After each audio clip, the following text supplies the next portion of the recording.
आप देख रहे हैं कोहिनूर इंडिया। नमस्कार, मैं मंगीला लाहौर। हमारे स्पेशल प्रोग्राम पोस्टमार्टम में आपका स्वागत है। अगर आपने अब तक हमारे चैनल को सब्सक्राइब नहीं किया है तो सब्सक्राइब वाला बटन दबा दीजिए ताकि हमारा हर नया वीडियो सबसे पहले आपके पास पहुंच जाए। हाँ, वीडियो को लाइक कीजिए तो शेयर भी कीजिए। दर्शकों, किसी भी धर्म और संस्कृति को लेकर आम समाज में जो परंपराएं चली आ रही है, अक्सर उनके अनुरूप ही कोई भी आयोजन किया जाता है। लेकिन कोई एक व्यक्ति या कुछ लोगों का समूह समाज के दूसरे लोगों को तुच्छ समझकर अपनी मूछ और पूछ के चक्कर में परंपराओं को ही तोड़ दे तो क्या कहेंगे। दूसरे शब्दों में ऐसे भी कह सकते हैं कि अपने पास बेशुमार बैंक बैलेंस होने की खुमारी में व्यक्ति परंपराओं को ही उलट देते हैं और समाज में एक नई परिपाटी चला देते हैं। कभी कभी मंदिर और संत सन्यासियों की परंपराओं के विपरीत काम करके भी धन की खुमारी में लठपथ आयोजक फुटबॉल की तरह फूल जाते हैं। यहाँ तक कि अपनी ही पीठ को थपथपाने से वहाँ पर फफोले तक हो जाते हैं। तभी मन में उठती एक टीस हमें कैमरे के सामने आने को मजबूर कर देती है, क्योंकि लोगों को धोखे में रखकर आस्था के साथ खिलवाड़ किया जाता है। भले ही ये वीडियो लंबा हो जाए, लेकिन पूरा देखेंगे तो समझ में आ ही जाएगा। तो चलिए बढ़ते हैं आगे। ये धरती मेवाड़ की है, यानी महाराणा प्रताप की। तो बात मेवाड़ की ही करते हैं। मेवाड़ के तत्कालीन महाराणा फतेह सिंह के आध्यात्मिक गुरु और मालवी लोहार समाज के आराध्य संत लोहार बाबूजी की जयंती गत दिनों 19 मई बड़ी ही धूमधाम से मनाई और शोभा यात्राएं निकाली। ये तस्वीर लोहार बाबूजी के जन्मस्थल उदयपुर जिले के नवानिया गांव में निकाली गई शोभा यात्रा की है, जिसमें आप देख रहे हैं कि युवक युवतियां व बड़े बुजुर्ग नवानिया की गलियों में श्रद्धा भाव में कितना तल्लीन होकर थिरक रहे हैं। इसी तरह अब इस दूसरी तस्वीर को भी देख लीजिए। यह दूसरी तस्वीर उदयपुर की है, जहां नगर निगम परिसर में धर्म सभा से पहले सड़कों पर मालवी लोहार समाज की युवक युवतियां ही नहीं, बड़े बुजुर्ग तक जमकर थिरके। इससे पहले रात में भजन संध्या भी हुई। यानी लोहार बाबूजी को लेकर उस दिन उदयपुर में जो कुछ इवेंट के तौर पर हुआ, वह एकदम काबिले तारीफ रहा, इसमें कोई शक नहीं है। मतलब यही कि संत लोहार बाबूजी के प्रति मालवी लोहार समाज की अगाध श्रद्धा को कोई जुटला नहीं सकता है। अब आपके स्क्रीन पर इस तस्वीर को भी जरा गौर से देखिए। ये तस्वीर धूनी माता मंदिर परिसर में ही लोहार बाबूजी की मूर्ति है। दर्शकों, लोहार बाबूजी की जयंती के दिन यानी 19 मई को सुबह हम भी धूनी माता मंदिर पहुंचे, जहां धूनी माता के पुजारी देवीदास वैष्णव के अलावा केवल 8-10 लोग ही मौजूद थे। यानी लोहार बाबूजी की जयंती के दिन उनकी मूर्ति के सामने ही सन्नाटा पसरा हुआ था। इसी दरमियान हमने वहाँ कुछ तस्वीरें अपने कैमरे में कैद की। देखिए एक एक करके। इस पहली तस्वीर में आप देख रहे हैं कि धूनी माता मंदिर में विराजित संत लोहार बाबूजी की मूर्ति और आसपास वाली जगह साफा बांधे एक वृद्ध व्यक्ति एक सहयोगी के साथ मूर्ति और पाठ की सफाई कर रहे हैं, जो वहाँ से एक दिन पहले सजाए गए फूलों को हटा रहे हैं। जो भी उनको किसी ने ऐसा कहा तो उन्होंने किया। तस्वीर नंबर 2। मूर्ति के आसपास और फर्श के बासी फूलों को हटाकर सफाई करने के बाद वहां मौजूद श्रद्धालुओं ने लोहार बाबूजी की मूर्ति के सामने धूप अगरबत्ती करके पूजा की। लेकिन जरा ध्यान से देखिए, लोहार बाबूजी की मूर्ति से सटी दीवार पर जो मालाएं लटकी हुई है, आप देख रहे हैं कि वह एक दिन पुरानी ही है। यानी लोहार बाबूजी की जयंती के दिन सुबह मूर्ति पर और मंदिर में नए फूल मालाएं तो चढ़ाए ही नहीं गए, वहीं जो एक दिन पुराने और बासी थे उनको भी पूरी तरह से वहां से नहीं हटाया गया।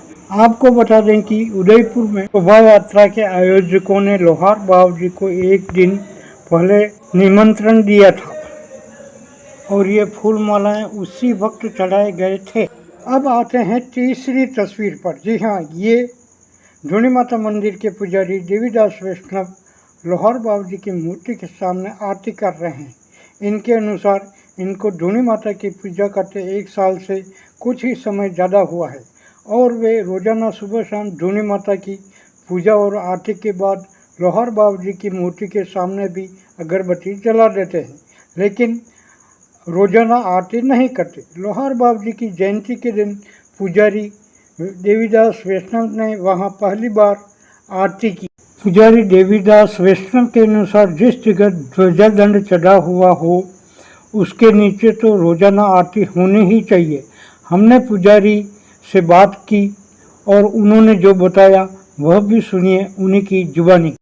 लोहार बाबू जी रे सेवारी अपने कई स्थिति है रोजाना सेवारी हुक्म यो है कि मतलब जोत 24 घंटा चालू है। हाँ। और दो टाइम आगे अगरबत्ती वेरी है। अच्छा। और फूल माला आवे तो पुष्प चढ़े दो। ये आवे। और कितना टाइम कर रहा हो आप? मैंने 1 साल ना 19 दिन गया। 1 साल और 19 दिन। 1 साल 19 दिन। अच्छा, आज तो लोहार बाबू जी की जयंती की रहा है। हाँ, आज मतलब जयंती है। अच्छा अच्छा, जयंती तो है पर बनो तक मतलब लवा तो मैंने कोई देखा ही नहीं रहा। जयंती रे दिन मंदिर रे साफ सफाई वे मतलब सेवा पूजा वे आरती वे। हाँ। और हांजे मतलब भजन कीर्तन वे। हाँ। तो बढ़िया रहे, अच्छो वे। हाँ। बाल भोग वे तो भी बढ़िया रहे। हाँ। मतलब जयंती रे दिन महीना सब।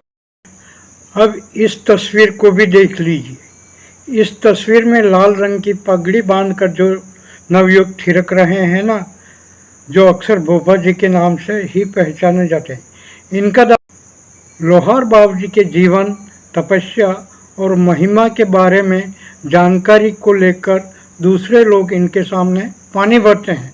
और हाँ, यही महानुभव मंदिर में रोजाना लोहार बाबू जी की पूजा अर्चना करने और वहाँ का पुजारी होने का दावा भी ठोकते हैं।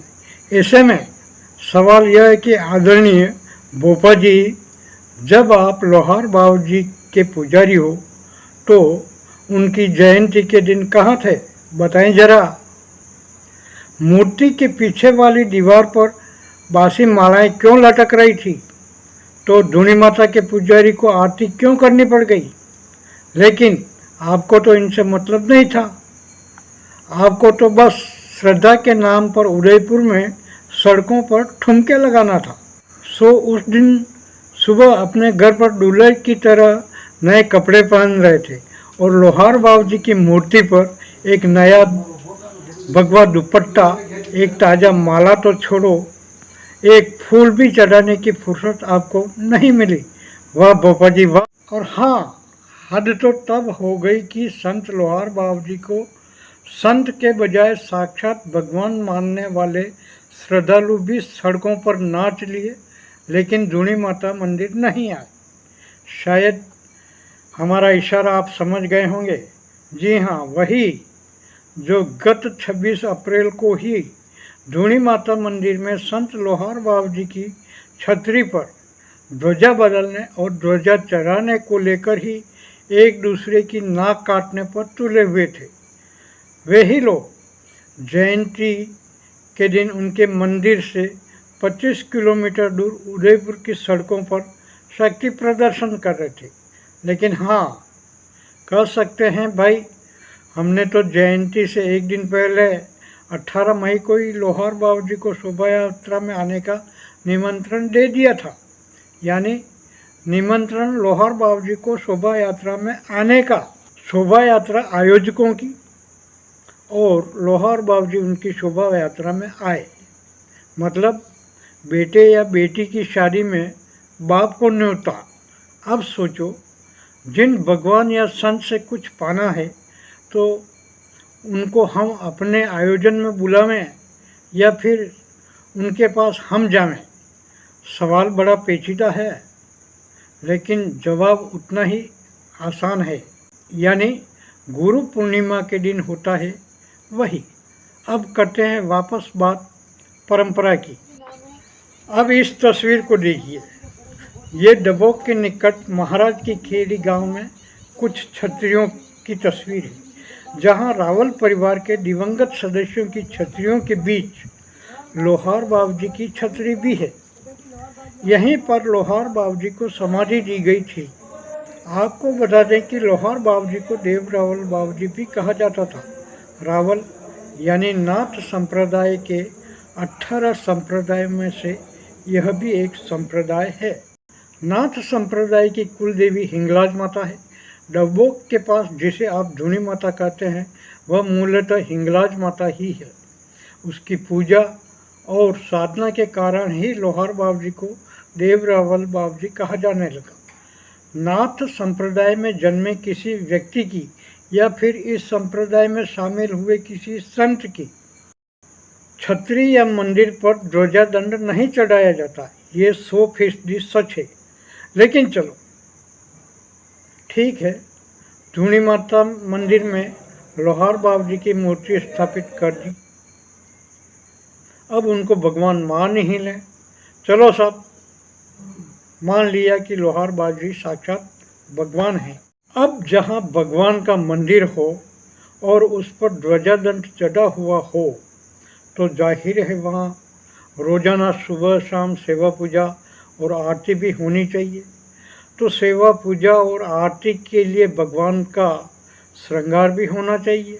हाँ, वो कैसा भी हो, लेकिन परंपरा के अनुसार फिर सेवा, श्रृंगार और आरती के लिए एक पवित्र मन और पवित्र तन वाला पुजारी भी होना चाहिए। अब फिलहाल वहाँ क्या हो रहा है, यह तो भगवान मानने वाले ही बता सकते हैं। खैर, इसको भी छोड़ो। अब बात शोभा यात्रा की भी कर लेते हैं। जब किसी मंदिर में विराजित भगवान की जयंती हो और उनकी शोभा यात्रा या रथ यात्रा निकाली जानी है, तो इसकी क्या परंपरा है, क्या मान्यता है, आप जानते हैं? वैसे तो हमने भी मीडिया में रहते विभिन्न धर्म संप्रदाय के गुरुओं की जयंती समारोह का कवरेज किया है।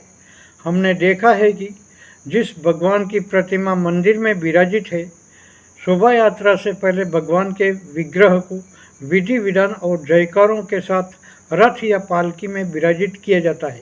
इसके बाद ही वह शोभा यात्रा प्रारंभ होती है और शोभा यात्रा का समापन भी उसी मंदिर पर आकर होता है। हाँ, यह बात अलग है कि अपवाद के तौर पर कहीं कहीं शोभा यात्रा वापस मंदिर नहीं लाई जाती है। तो क्या मालवी लोहार समाज ने जिस अंदाज में ये शोभा निकाली, वे हिंदू संस्कृति के अनुरूप मानी जानी चाहिए? कोई भी जानकार इस बात पर मुहर नहीं लगाएगा।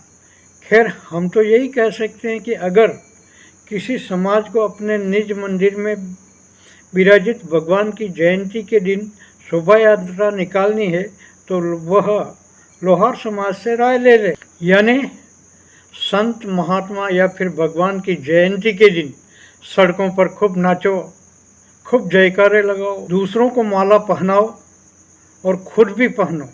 लेकिन जिसकी जयंती मना रहे हो, उसकी मूर्ति पर और मंदिर में बासी फूल और मालाएं ही होनी चाहिए। धन्य हो समाज सेवा के ठेकेदारों। धन की खुमारी में अब धर्म संस्कृति की ठेकेदारी करने के लिए भी आपको बहुत बहुत बधाई, बहुत बहुत बधाई। बस इसी को तो कहते हैं डंग पर भारी पड़ता डोंग और मूछ व पूछ का सवाल। इस वीडियो में बस इतना ही। जल्दी ही आपसे फिर मुलाकात होगी। तब तक के लिए दीजिए आज्ञा। नमस्कार।